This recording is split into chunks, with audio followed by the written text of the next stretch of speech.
بسم اللہ الرحمن الرحیم۔ اکثر دوستوں کو یہ کہتے ہوئے سنا گیا ہے کہ ہمیں رات کو نیند نہیں آتی، تو رات کو نیند آنے کا بالکل کوئی دوائی لینے کی ضرورت نہیں ہے، بالکل کسی ڈاکٹر یا حکیم کے پاس جانے کی ضرورت نہیں ہے اگر آپ کو صرف نیند کا مسئلہ ہے، باقی آپ ہر طرح سے اگر ٹھیک ہیں۔ سب سے پہلی بات یہ ہے کہ آپ کسی بھی دن یہ ارادہ کر لیں کہ میں نے تہجد کی نماز کے لیے اٹھنا ہے، یا اگر تہجد کی نماز کے لیے نہ بھی اٹھ سکیں تو آپ فجر کی نماز کا ارادہ کر لیں۔ جو ہی آپ فجر کی نماز کے لیے جاگ جائیں تو اس کے بعد آپ نے لیٹنا نہیں ہے، سونا نہیں ہے، کوئی نہ کوئی ایکٹیویٹی آپ کی ہونی چاہیے۔ ناشتہ کریں، جاب پہ جاتے ہیں کام کریں، اگر جاب نہیں ہے نوجوان ہیں اسٹڈی کریں، گھوم پھر لیں، کھیل لیں، گھریلو جو امور خانہ داری ہیں ان میں بزی ہو جائیں، اور رات جب عشاء کی نماز پڑھیں تو عشاء کی نماز پڑھنے کے بعد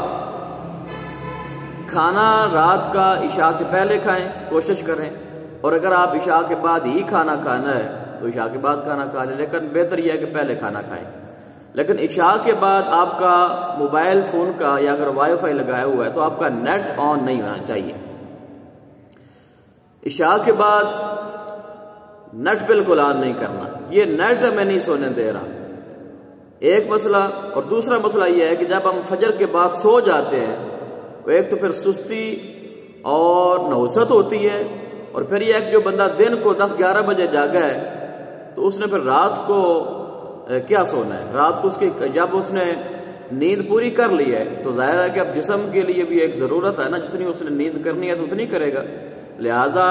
اس بات پہ شریعت کو ہم نے چھوڑ دیا، بنیادی جو مسئلہ ہے کہ صبح جاگ جائیں تہجد کے لیے یا فجر کے لیے، اس کے بعد سارا دن آپ اپنے معاملات میں مصروف رہیں، اور عشاء کے بعد نیٹ بالکل آن نہ کریں۔ انشاءاللہ 1-2 دن ہو سکتا ہے کہ آپ کی عادت جو ہے وہ بگڑی ہوئی ہے، چونکہ اس لیے نیند جو ہے یہ ظاہر ہے وہ تھوڑا سا وہ یہ بھی ہوتا ہے کہ میسج آ گیا، یہ ہو گیا، وہ کچھ بھی نہیں، اگر کسی کو ضرورت ہوگی تو آپ کو کال کر لے گا۔ آپ یہ کام کریں،